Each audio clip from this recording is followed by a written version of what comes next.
অবশেষে দেশে ফেরার ঘোষণা দিলেন শেখ হাসিনা। দিল্লি থেকে সরাসরি বক্তব্য জানিয়ে সাধারণ মানুষের মধ্যে তৈরি হয়েছে তুমুল কৌতূহল ও মিশ্র প্রতিক্রিয়া। কিন্তু আসলেই কি শেখ হাসিনা দেশে ফেরার এমন কোনো ঘোষণা দিয়েছেন? গত ৫ আগস্টের রাজনৈতিক পট পরিবর্তনের পর থেকেই সাবেক প্রধানমন্ত্রী শেখ হাসিনা ভারতে অবস্থান করছেন। এরপর থেকে তার রাজনৈতিক ভবিষ্যৎ এবং তিনি কবে দেশে ফিরবেন তা নিয়ে নানা মহলে আলোচনা চলছে। এরই মধ্যে সম্প্রতি কিছু ডিজিটাল প্ল্যাটফর্মে দাবি করা হচ্ছে যে তিনি দিল্লি থেকে সরাসরি এক বক্তব্যের মাধ্যমে বাংলাদেশে ফেরার সুনির্দিষ্ট তারিখ বা ঘোষণা দিয়েছেন। কিন্তু আসলেই কি শেখ হাসিনা দেশে ফেরার এমন কোনো ঘোষণা দিয়েছেন? কি আছে এই ভাইরাল ভিডিওগুলোর পেছনে? চলুন জেনে নেওয়া যাক আসল সত্য।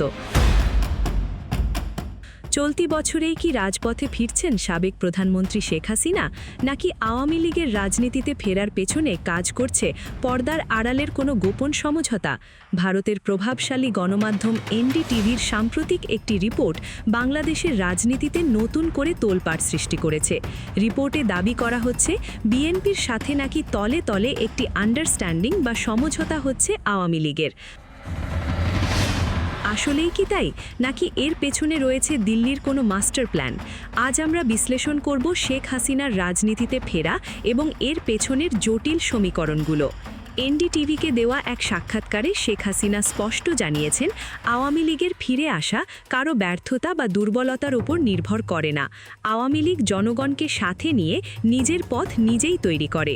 তিনি বর্তমান সরকারের কাছে কিছু সুনির্দিষ্ট দাবিও জানিয়েছেন, যার মধ্যে রয়েছে আওয়ামী লীগের ওপর থেকে নিষেধাজ্ঞা প্রত্যাহার, মামলা প্রত্যাহার এবং শান্তিপূর্ণ রাজনৈতিক কর্মকাণ্ডের অনুমতি। কিন্তু প্রশ্ন হচ্ছে, আইনি নিষেধাজ্ঞা জারি থাকা অবস্থায় আওয়ামী লীগ কীভাবে রাজনীতিতে ফিরবে? শেখ হাসিনা কি তবে রাজপথের আন্দোলনের দিকেই ইঙ্গিত করছেন? কারণ তিনি নিজেই বলেছেন, বল প্রয়োগে বা ভীতি প্রদর্শনের মাধ্যমে আওয়ামী লীগকে দমানো যাবে না। তবে রাজনৈতিক বিশ্লেষকরা বলছেন, শেখ হাসিনার হাতে সময় কিন্তু খুবই কম। এবছরই তিনি ৮০ বছরে পা দিতে যাচ্ছেন। প্রাকৃতিক নিয়মেই তার অনুপস্থিতিতে দলের হাল কে ধরবেন তা নিয়ে বড় প্রশ্ন রয়েছে। সজীব ওয়াজেদ জয়ের ওপর দলের একাংশের আস্থার সংকট রয়েছে। অন্যদিকে সাইমা ওয়াজেদ পুতুল কখনোই রাজনীতিতে সক্রিয় ছিলেন না। শেখ হাসিনার অনুপস্থিতিতে আওয়ামী লীগ যেন বহু খণ্ডে বিভক্ত না হয়ে পড়ে, সেই তাগিদ থেকেই তিনি তৃণমূলের নেতাকর্মীদের প্রতিটি গ্রাম ও ওয়ার্ডে মানুষের সাথে যোগাযোগ বাড়াতে নির্দেশ দিয়েছেন। শেখ হাসিনা বলেছেন, সকল বাধা ও ষড়যন্ত্র অতিক্রম করে তিনি এবছরই দেশে ফিরবেন। কিন্তু তার মাথার উপর এখন ঝুলছে আইনি রায় ও পরোয়ানা। পলাতক অবস্থায় তার আপিল করার সুযোগও সীমিত। তবে বাংলাদেশের রাজনীতিতে যে কোনো কিছু ঘটা অসম্ভব নয়।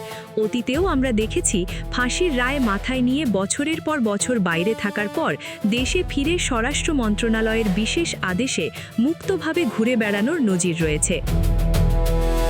কিন্তু বর্তমান সরকার কি শেখ হাসিনার ক্ষেত্রে এমন কোনো ছাড় দেবে? তার কোনো যৌক্তিক কারণ আপাতত দেখা যাচ্ছে না। তাহলে এনডিটিভির দাবি করা সেই গোপন সমঝোতার রহস্য কি? শেখ হাসিনা অবশ্য স্পষ্ট করে বলেছেন, আওয়ামী লীগের রাজনীতি করার অধিকার সাংবিধানিক। এর জন্য কারো সাথে গোপন আতাত করার প্রয়োজন নেই। এই পুরো বিষয়টির পেছনে কাজ করছে ভূ রাজনীতির এক বিশাল খেলা। একদিকে বাংলাদেশের বর্তমান নেতৃত্ব চীনের সাথে সম্পর্ক বাড়াচ্ছেন এবং ব্রিক্সে যোগ দেওয়ার আগ্রহ প্রকাশ করছেন।